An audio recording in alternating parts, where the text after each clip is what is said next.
Hello, boys and girls, and welcome to Arsenal TV. And this is the Gooner Pod. Tonight, this is the North London Derby special. And we've got a special guest on tonight as well, and that is Sam, who is on the opposite side. I'm the only one on the opposite side. Good evening, Yeah. Sam. Yeah, good evening. So, Thanks guys, for coming on. guys, Judgement Day has come yet again, and that is against our local rivals down the road, Tottenham. Guys, the people that are joining me tonight is Sam, as I introduced, Ray, all the way from America, Arsenal fan circle, James, all the way from the Netherlands. How you doing, guys? All right. And we have got Mr. Fury in the house too. Evening, guys. Okay, Sam, I'm going to come to you first, mate. What has been your thoughts on Tottenham so far this season? Well, I'd like to think that this season overall has been pretty much against what we feared.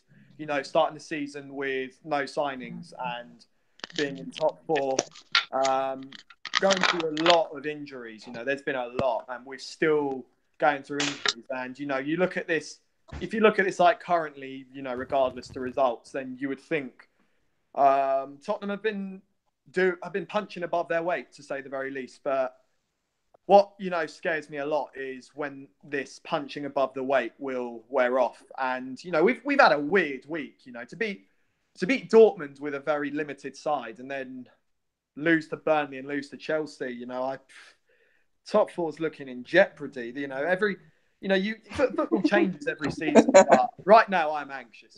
I'm anxious right now. So your nerves are literally going through the roof. I think all of ours are, to be quite honest, for this game, because the way I'm looking at it is that if we win this game, we'll only be 1 point behind you, and if we beat Man United, we go fourth. So we go third. Sorry. So top three is there to get between both of us. For sure. So what was your Sam? What was your thoughts on the Burnley result and Chelsea, and how do you feel that has affected your season at the moment? Oh, I hate looking back at this. Well, Burnley was just... I felt like with Burnley, we rushed Harry Kane far too... I'll get to that bit as well. We rushed him way too early into that game, and, you know, they're just... Burnley was just disappointing, to say the very least. You know, we were winning games without Kane as well. Kane comes back in and we're losing. Quite a weird one, that. Chelsea was just sickening. I was livid, humiliated. I've never felt... I tweeted it the other day that I never felt so disgusted and humiliated over a game of football. You know, we were, like, first half, you know, we were very unlucky not to convert a goal in, you know, Winks hitting the bar. And second half, you know, Lloris dodgy keeping, and then Trippier, I don't want to talk about that. What a finish. Yeah, great banter, mate. I just think that, you know, you cannot afford to muck up in one game, or even two for that matter. And the last two games, you know, has been extremely disappointing and very worrying, like I said earlier. Yeah. Okay. Now I'm going to go to the other side, which is the other Arsenal fans here, and I'm going to start off with James. What have you made of us so far? You mean as to the last two league games? Yeah. Yeah, very pleased. Very pleased. I think for me the pleasing thing was, although the energy levels wasn't really exceeded at home to Barty Borisov, which I went to, it's pleasing that we can win a domestic game off the back of a European match. Because if we harbour ambitions to win the Europa League, we have to get used to that. I thought with the Bournemouth result, you know, to have different goal scorers and looking sharp is a good sign. And as we all know, it's a long old season. And we had a tremendous result at home to Spurs last December, but obviously this is away from home, so it's going to be completely different. And I don't know if the early kickoff will also play a part. You know, it's going to be an early kickoff, and you know, we haven't really been conducive to early kickoffs away from home in the past. And you just hope that we can be sharp and really go for it, really. Okay, so Ray, I'm going to come to you, mate. What have you made of Arsenal last two Premier League games? we've played our Bate, an easier team in the Europa League. We got the 3-0 win. That gave us some confidence to go forward against Southampton. Obviously, had a blistering start against Southampton and then settled down in the second half. We had tried to get a clean sheet. And then, of course, Bournemouth was just amazing, really. You're getting goals from all parts of the team. Defenders are scoring.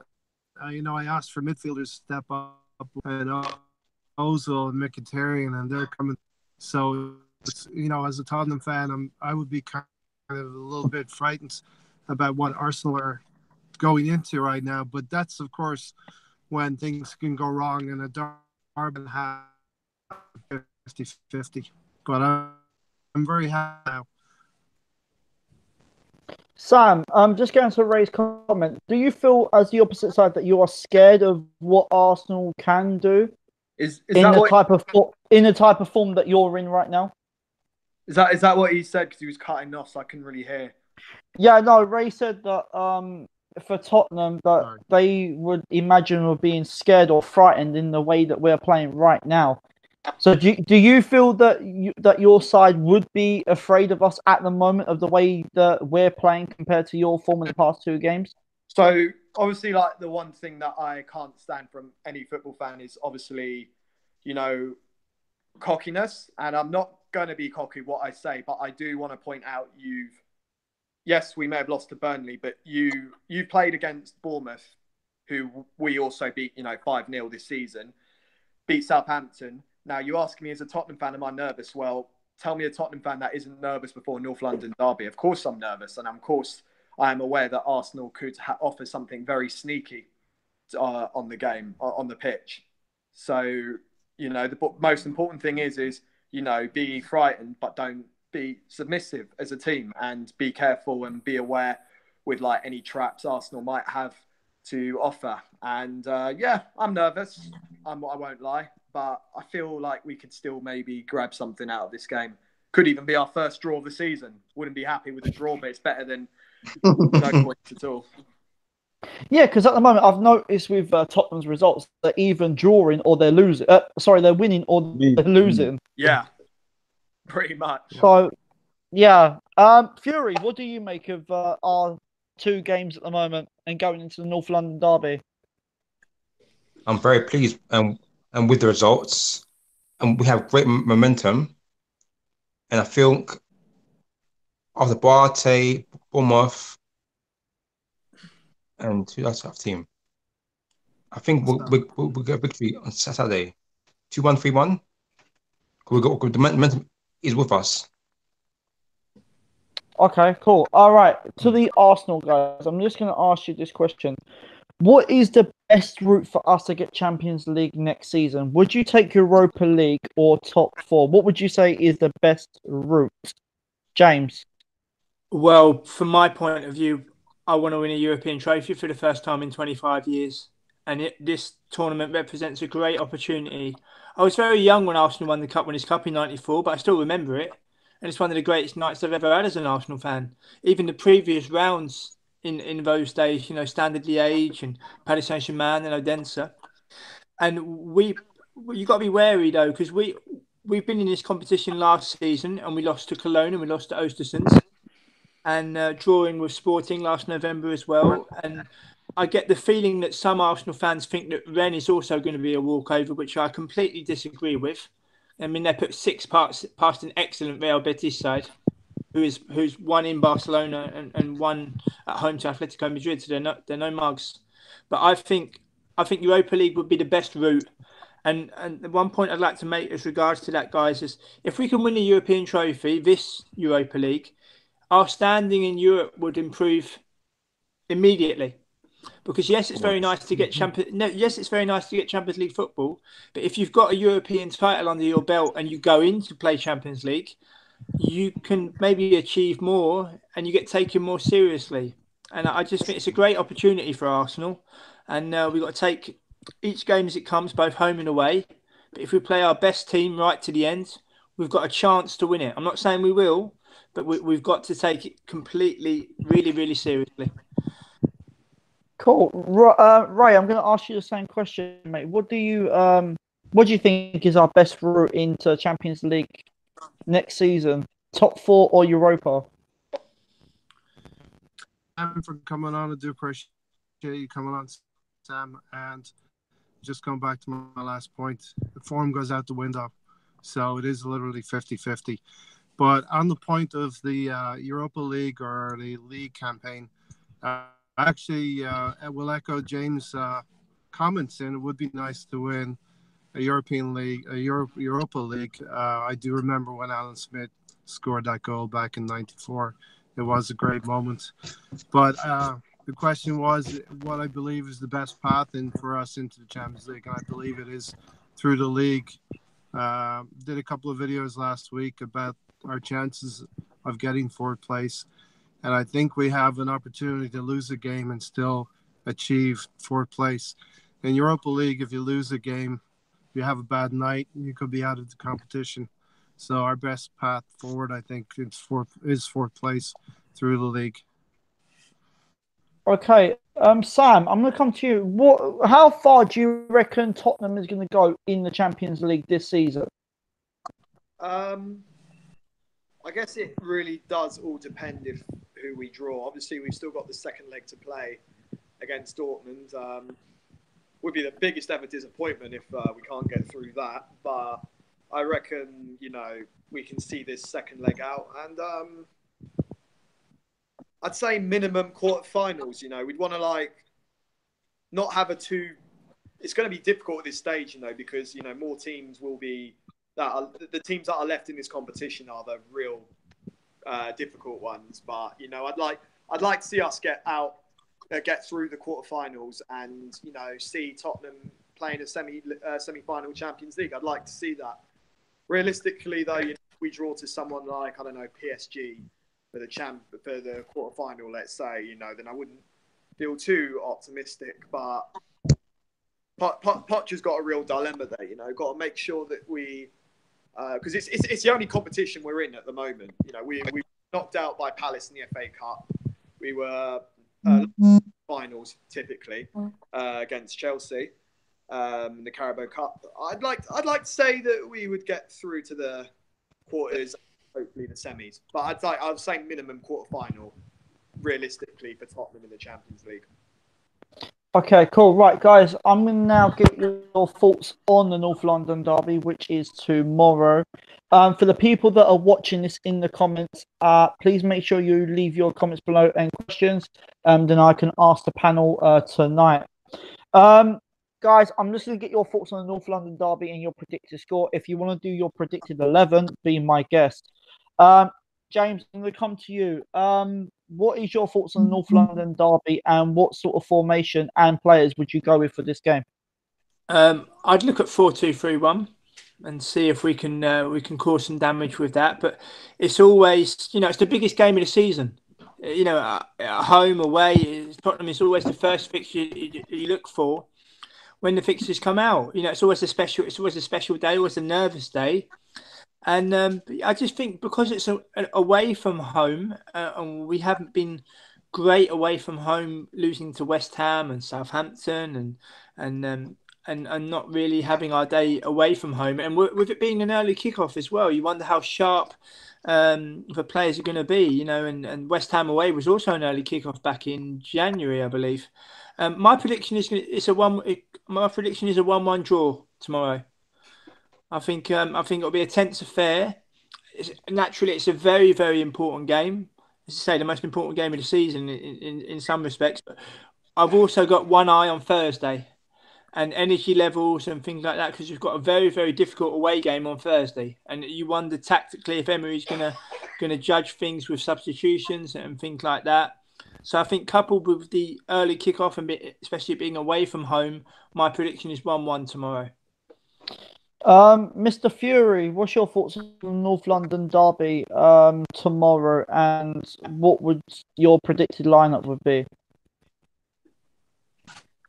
I'll go with 4-2-4-2-4-2.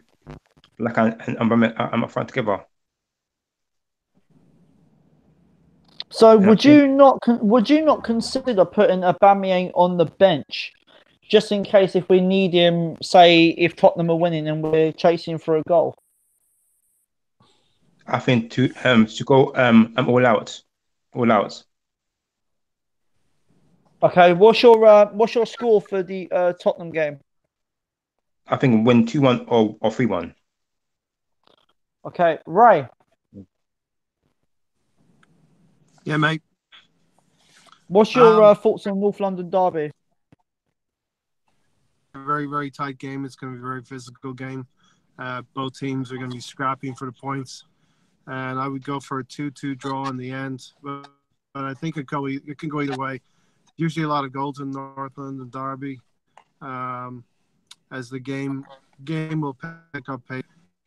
I would play probably 4-2-3-1, just like James had said, with Lacazette up, and I think throw in Ozil. We'll see what he as well. Okay, Sam. Yes. What's your thoughts on North London derby and your predicted score? And how do you think that? How do you think Spurs are going to line up against us? Like I said, I can't remember if it was in the introduction or just before we went live, but I think Pochettino will be changing this formation around mid-game. I think though, line-up wise, I think we're going to start with 4 at the back. Vertonghen is a doubt, so I reckon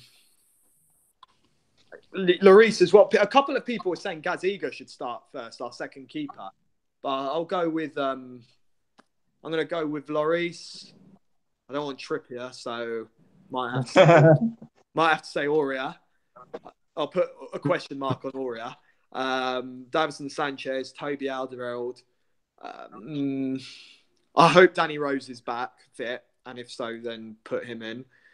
Our midfield should be Sissoko and Winks, and I'd have Son, Ericsson. Do I start? I wasn't impressed with Lamela, so I might just put Eric Dyer in there to put like a third midfield in. Or, no, Eric Dyer's ill at the moment. I don't. You know what? I'll just say Lamela, Ericsson, Son and Kane, and we can change that around with 5 at the back and include wing backs in midway through the game. And then that's down to Pochettino when he makes a sub on who he's taking off to adjust that 5 at the back. And prediction, I think I'm just going to say Tottenham 2, Arsenal 1. Tottenham can be surprising sometimes, so surprise me, Tottenham 2-1. Okay, I'm actually going to give you mine as well. You know what? I'm expecting the same as what we done at the Emirates this season. That's exactly what I'm expecting from us. The same fight, the same desire that we had. I am expecting Tottenham to play a bit better to what they did, though, to be quite honest. I reckon the lineup would be a 4-2-3-1, and I would go with Leno in goal. My back 4 would probably Lichtsteiner, Sokratis, Koscielny and Kolasinac, because I feel that Kolasinac will be actually quite key to our build-up play. Especially if Iwobi's on, I think that'll be interesting as well, because they had a massive good link-up play against Southampton. So that'll be quite interesting. And I'll go with Torreira and Xhaka. Because I thought Xhaka had a good game against Southampton. I don't know why he wasn't playing against Bournemouth. James, what do you reckon? Do you reckon that he was actually saved for this game? Possibly. One of the things that I've been really pleased about in Emery's tenure, and he's only been with us for 9 months, is his tactical flexibility, and that he's asking players to do certain things and to tactically be aware of certain situations. And I think it's brilliant because it's long overdue. And maybe he's taking players to one side to say, right, I'm going to do this. Expect maybe to come on as sub, perhaps, but expect not to start. And it shows flexibility. I think a lot of the Arsenal players, especially in the past, were in a comfort zone where they knew that playing badly, they still get picked next game. So we've got a manager now who's extremely proactive, and that filters down to the players. So that can only be a good thing, in my opinion. Yeah, and I'm going to go. In my front three would actually be Mkhitaryan out on the right. I'm just debating whether Mesut Ozil or Ramsey, but I would go with Ozil to be quite honest. But then again, Ramsey does offer more in terms of tracking back. So I think that would be a toss up for Emery to decide. I reckon out on the left hand side, I'll probably go with Alex Iwobi and then Lacazette up front. I would have Aubameyang. Yeah, Richard, I would have Aubameyang on the bench. Richard, I think we got to see what we have with Ozil this season. We got to throw him in. Ramsey's leaving, irrespective, so we got to start with Ozil. True, yeah. See if he can play with Emery in these games. Do you reckon, guys? Do you know what? Do you reckon that they've actually sorted out the issue between Emery and Ozil? Do you reckon Ozil is now looking at this and thinking, well, if I don't play well, I'm not going to get picked? Yeah. I discussed that with Claude in my preview. Yeah. Go on, James. What do you make of it? Do you reckon Ozil has thought of it and said, you know what? If I don't play well, I'm not going to get picked. I think it's tricky to say. I think more of this will come to light in the summer. I think this you'll be able to put your finger on it much more in the summer in terms of recruitment, in terms of players that Emery's looking at to bring in terms of personnel. You don't know if Ozil would want to leave, if he's just not paying lip service, but you don't know if maybe he's got like a second wind somewhere. But I think it's a little bit too early to say, to be honest. I don't think it's been completely resolved, because I don't believe it can be resolved over a period of maybe 2 to 3 games, perhaps. But I think in the summer, it will become a lot more evident and hopefully a lot more clearer. Sam, what do you make of it, mate? Do you reckon Ozil was kind of thought in his mind and said, if I don't play well, I'm not going to get picked, so I might as well play well? Well, I know it's said a lot. I know Ozil gets a lot of stick in the media, and one of the key things that's said is that Ozil just like has this attitude problem. Others say that his style of play doesn't fit under Unai Emery, or Unai Emery just doesn't agree with his style of play. There's different debate to it. I just think, in my personal opinion, it's a build-up to a North London derby. So, obviously, it's a big game. Ozil would want to show up in that, and that's why he's piping up at the moment, wants to get there, and which he should be doing that for every game, to be honest. But, I'm only a Tottenham fan. What do I know? But, it's just... I honestly would rather... I've said this from day one when we first signed him, and, for me... And we chant it as well. Eriksen is our better player, in my opinion. Up to debate whether you disagree with that or not. And, Ozil's got an attitude that, quite frankly, stinks, in my opinion. But, whatever floats your boat and whatever goes on in your club is down to you. A really interesting thing about Eriksen, Sam, I interview professional players and managers here in the Netherlands, and I spoke to a former teammate of Eriksen's who was promoted to the Ajax first team to train with them and to be involved in the first team squad at the tender age of 17. And even then, he could ascertain the level, he could do what was asked, and he was a huge part of the success that Ajax had in the title-winning sides. And it was interesting because before he left for Spurs, there was a lot of rumours that Bayer Leverkusen wanted him, but he deliberately turned down Bayer Leverkusen and made his decision to go to Spurs. And he's, you could tell, I used to watch him regularly when he played for Ajax. He's technically very gifted, and he seems to always have more time. Seems to have more time on the ball, and seems to have more time on the ball to create and play a pass. He's an excellent player. Sam, on that also. Go on, Ray. Sorry, guys.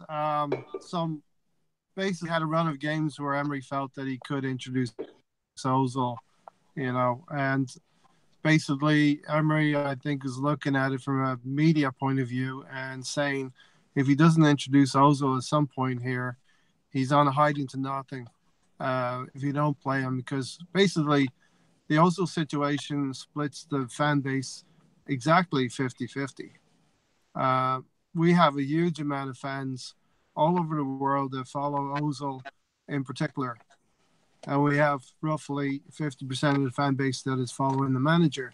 So it's really a PR exercise till the end of the season. And to the credit of the club collectively, this has not become a divisive issue too much so far.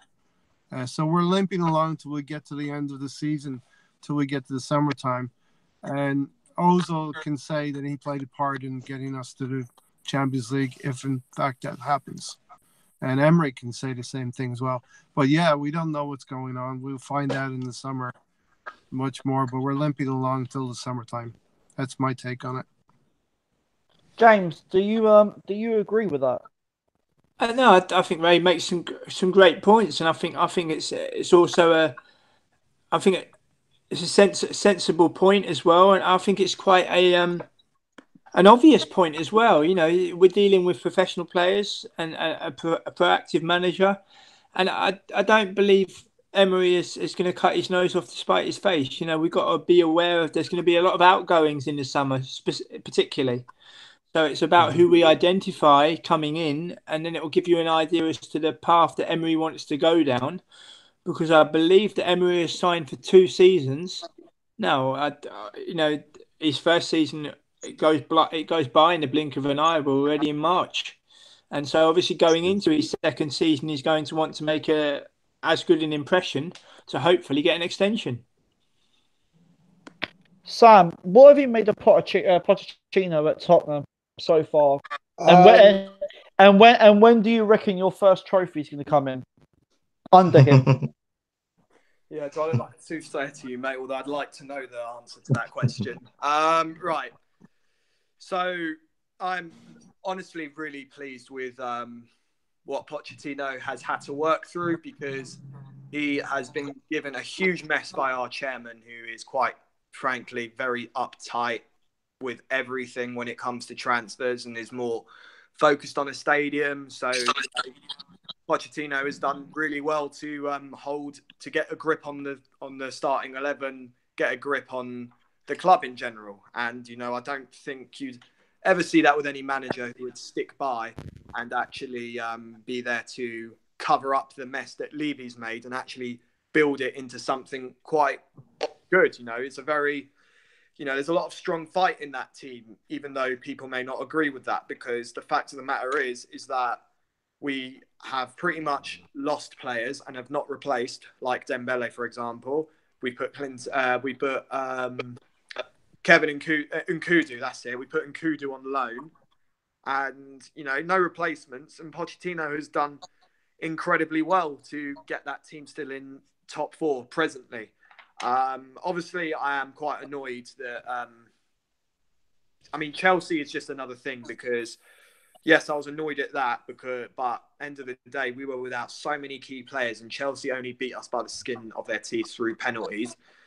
It was Crystal Palace to me, which I thought was a bit unforgivable. You know, Poch, I didn't think took that starting 11 very seriously at all. And we ended up losing to, quite frankly, a starting 11 that was better than our starting 11 on the pitch.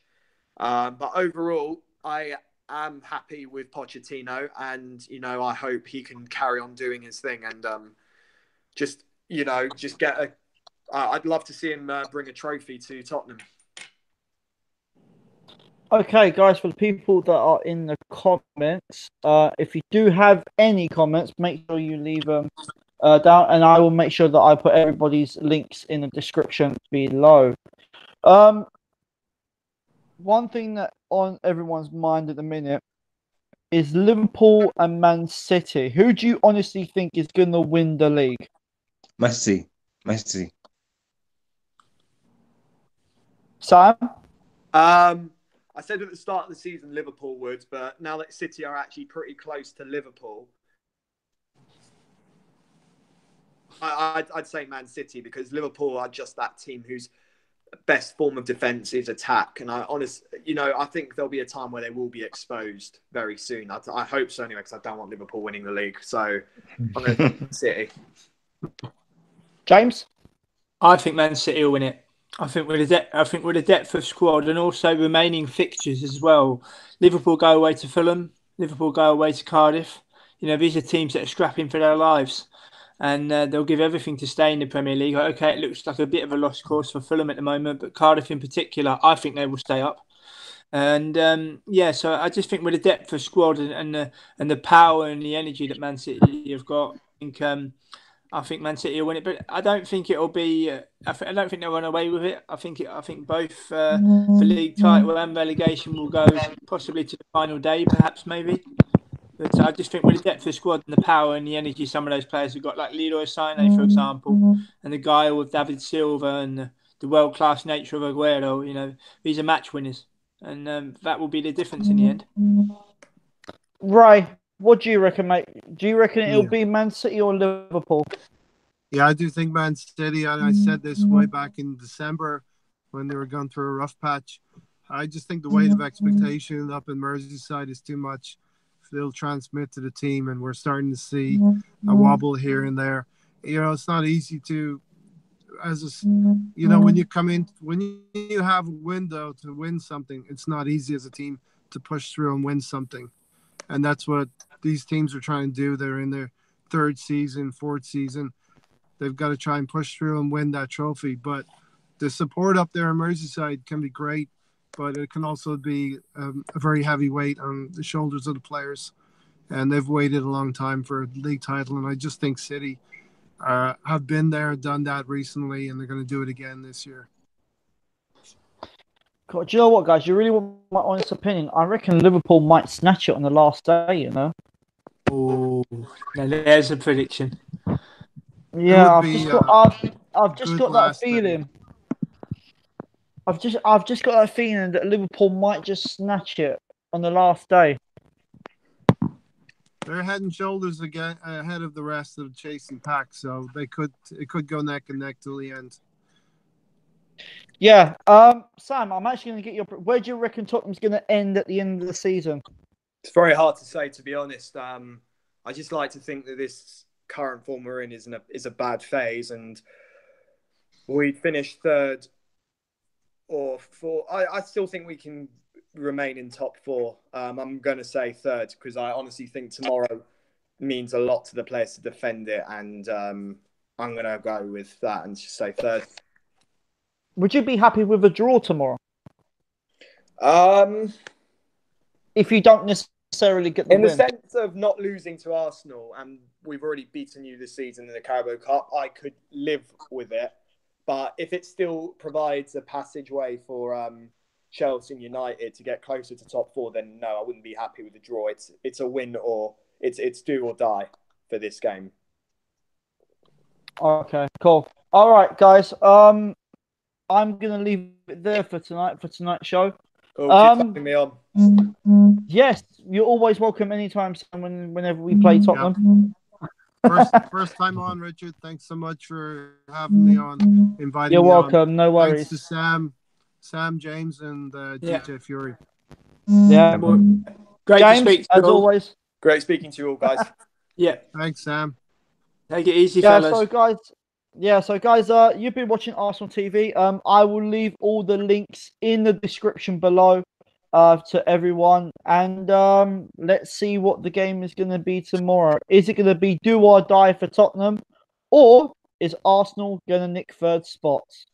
Of course. Until next time, guys, you've been watching Arsenal TV, and we are out.